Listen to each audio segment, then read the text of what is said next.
timing. Safety, cleanliness, and maintenance guidelines. Engine removal and checks. Refitting the engine. Each lesson in this course is validated by a prerequisite test. You should succeed in all these tests in succession to certify your access to the course at the training centre.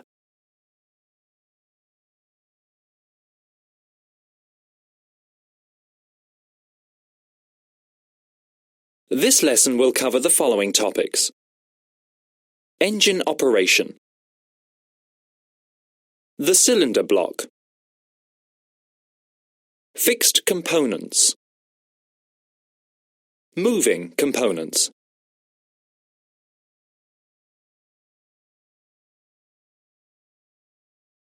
Petrol or diesel internal combustion engines convert calorific energy into mechanical energy during a four-stroke cycle. Whatever the engine type, the crankshaft must rotate 2 turns, i.e. 720 degrees, to perform one complete cycle. A stroke is completed in 1/2 turn of the crankshaft, 180 degrees. In order to run, the engine needs an explosive mixture consisting of petrol or diesel and oxygen present in the air.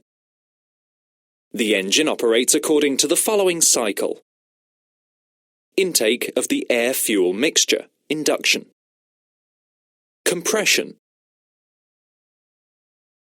ignition of the mixture; combustion, power stroke; and exhaust.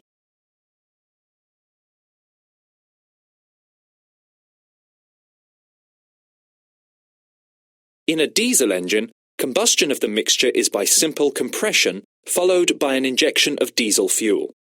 By contrast, the ignition for petrol engines is via a spark. Diesel engines are known as self-ignition engines. Click on the key.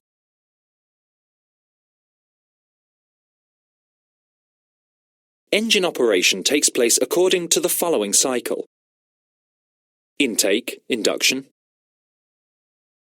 compression; injection of diesel fuel; combustion, power stroke; and exhaust.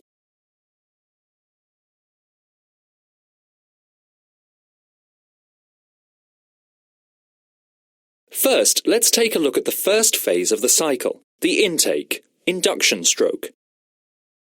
The piston descent creates a vacuum which draws in the mixture or the air through the open inlet valve. During this stroke, the exhaust valve is closed. The piston reaches the bottom dead center and the inlet valve closes.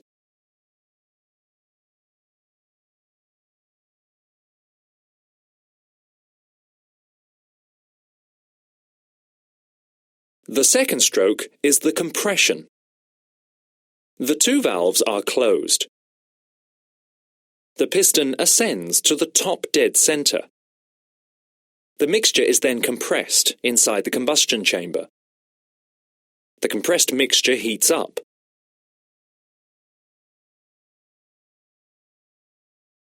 The third stroke is the combustion, power stroke phase. Click on the key.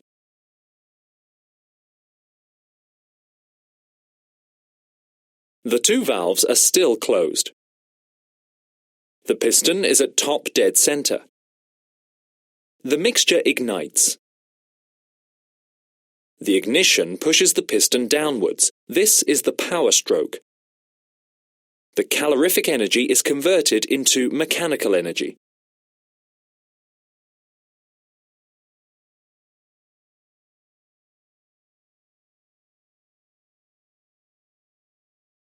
The 4-stroke cycle is completed by the exhaust stroke. Once the piston has reached the bottom dead center, the exhaust valve opens. The piston ascends and drives out the burnt gases. The inlet valve is still closed. When the piston returns to the top dead center, the exhaust valve closes and the cycle starts again.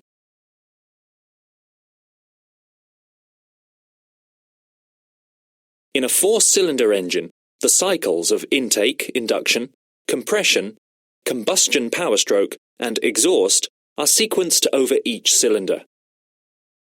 The timing synchronizes the movement of the camshafts and the crankshaft. The pistons are displaced sequentially, assuring continuity of the crankshaft rotation. The opening and closing of the valves is synchronized in relation to the movement of the pistons.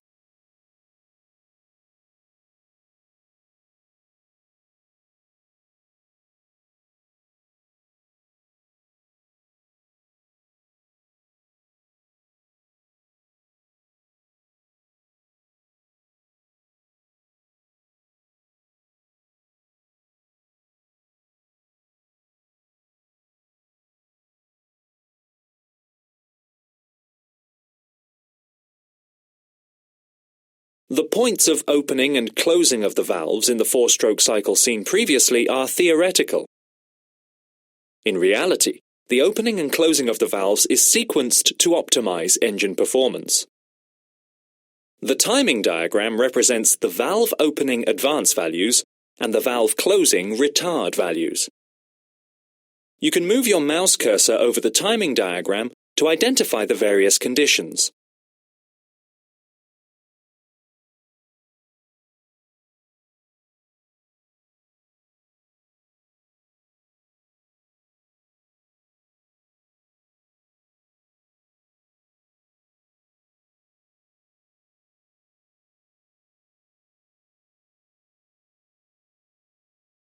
Now let's do an exercise before continuing.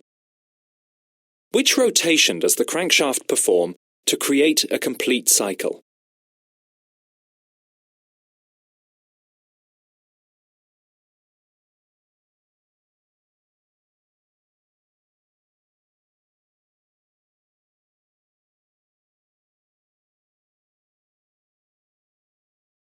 Put the operating phases of a diesel engine in the correct order.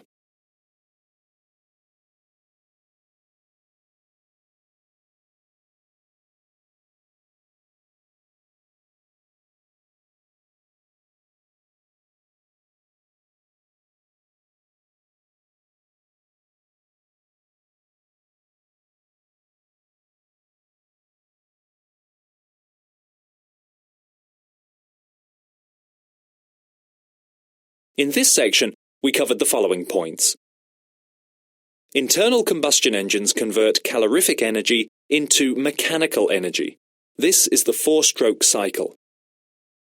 In a diesel engine, combustion of the mixture is done by simple compression, followed by an injection of diesel fuel. The mixture, or the air, enters the cylinder via the inlet valve. With the valves closed, the piston ascends and compresses the mixture inside the combustion chamber.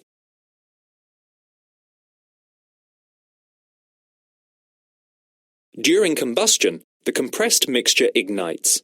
The calorific energy is converted into mechanical energy. The four-stroke cycle is completed by the exhaust stroke. The cycles are sequenced over each cylinder. The pistons are displaced sequentially, assuring continuity of the crankshaft rotation. The timing diagram represents the valve opening advance values and the valve closing retard values. The engine identification plate is stamped